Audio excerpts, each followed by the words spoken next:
Red flag laws, extreme risk protection orders, are said to be created by politicians to keep people safe, to keep guns out of the hands of bad people.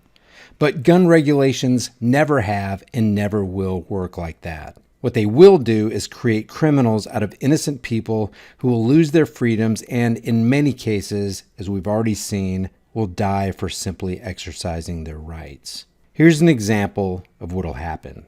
It's Sunday night and your family's all gone to bed. You let the dogs back in and lock the deadbolt like you do every night.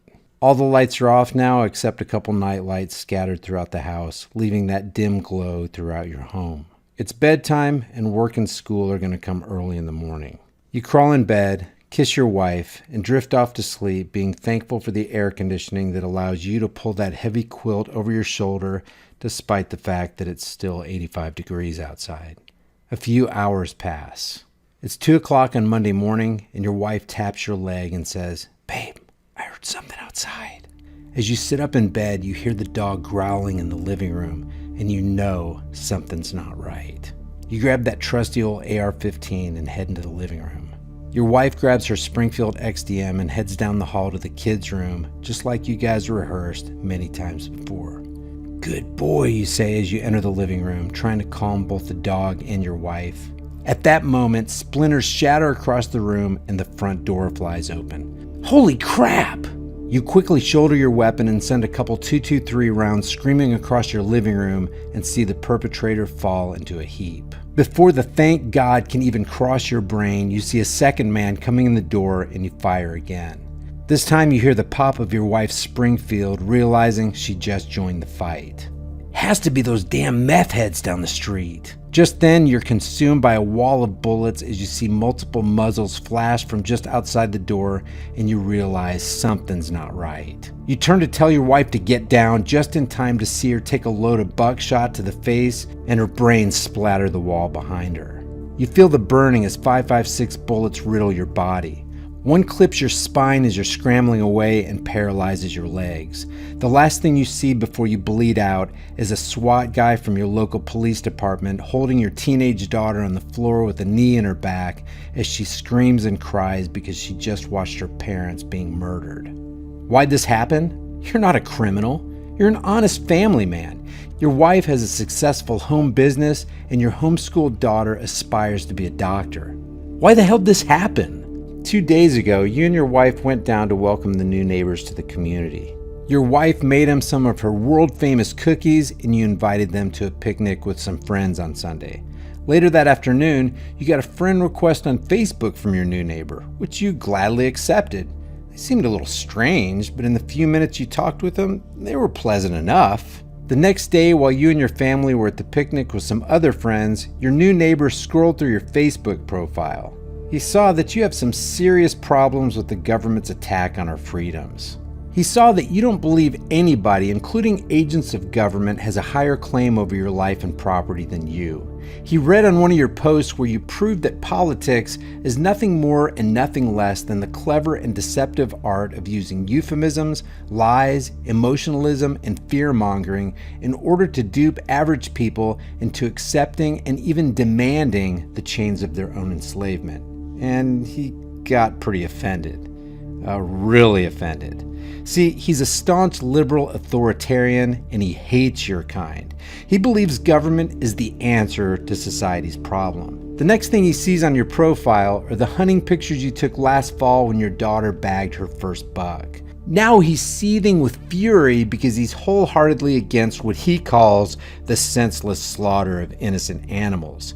Next, he sees your post from the last range day with your buddy and sees those scary black AR-15 assault-style rifles on the table, and that does it. That sends him over the edge. He's fully triggered now. He has to do something about that racist domestic terrorist living next door.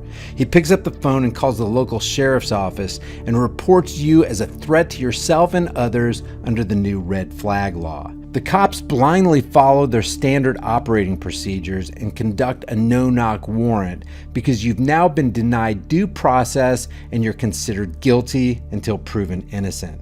Now, you Your lovely wife and 2 deputies have been killed because politicians have made you out to be a criminal by their laws when you're nothing of the sort.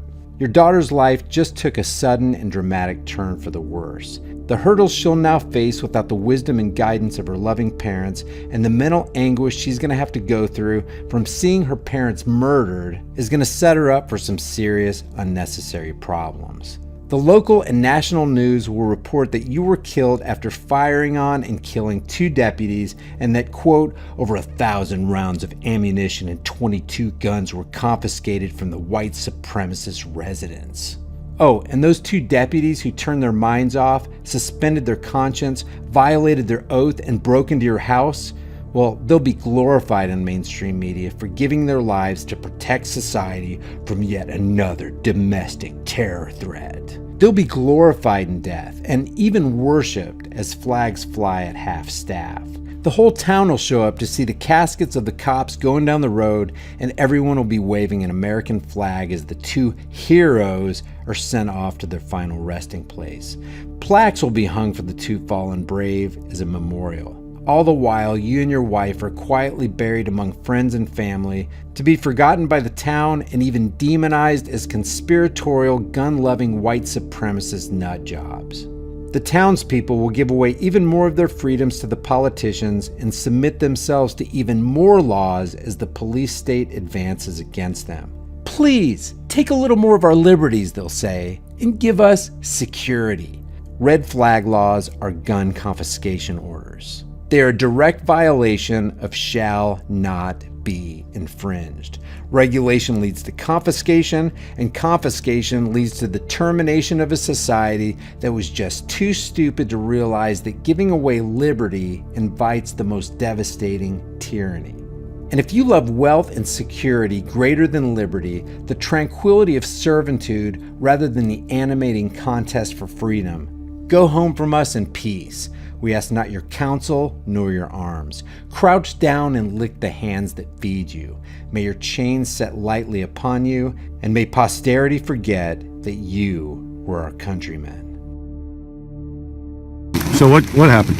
Okay, so our officers responded out to 103 Linwood Avenue about 5:17 this morning. They were called to serve an ERPO, which is the Emergency Relief Protective Order. That is the quote-unquote red flag law that went into effect in October. So officers came to serve one of those orders. The respondent of that order, or the person they were trying to serve, answered the door armed with a handgun. Officers immediately told him to come with them. A fight ensued over the handgun. That handgun went off. It did not strike anybody. Our officers fired back, and the suspect has died from those injuries.